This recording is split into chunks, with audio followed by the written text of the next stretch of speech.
Hello and welcome to the ZIZ Channel 5 newscast. I'm Carla Barrage.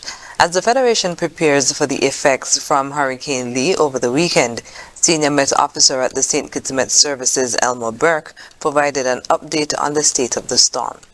During an interview with ZIZ News, Burke said the storm was about 1,200 miles east-southeast of the Federation and is expected to strengthen as it approaches the Caribbean.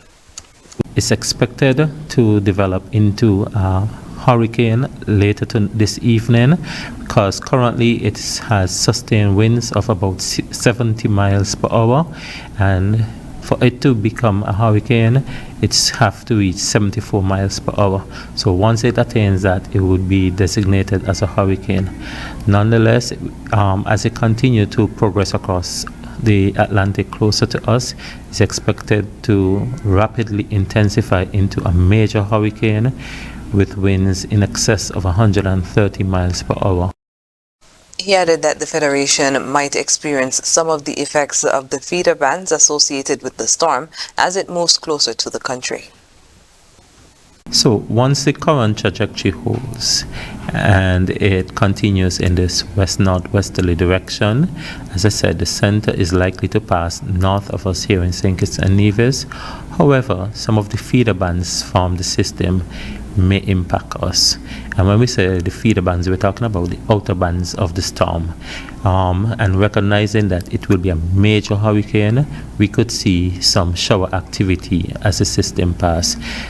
The seas are likely to deteriorate as we progress into the weekend, so mariners are asked to exercise caution and listen out to the weather bulletin that we'll be issuing over the next few days.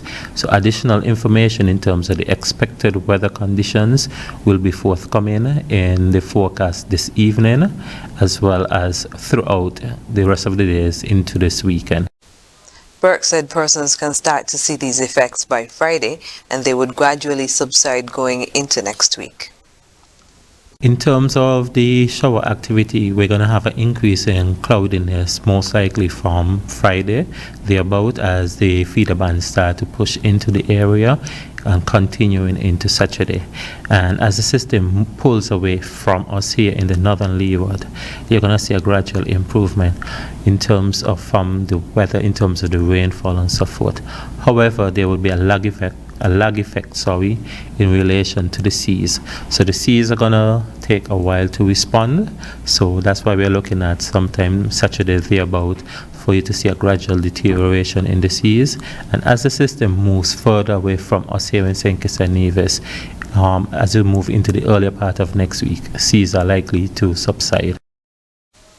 He said as the Met Office continues to monitor the system, persons do not need to use their disaster plan at this time. However, persons are to remain vigilant and continue to monitor the updates on the storm.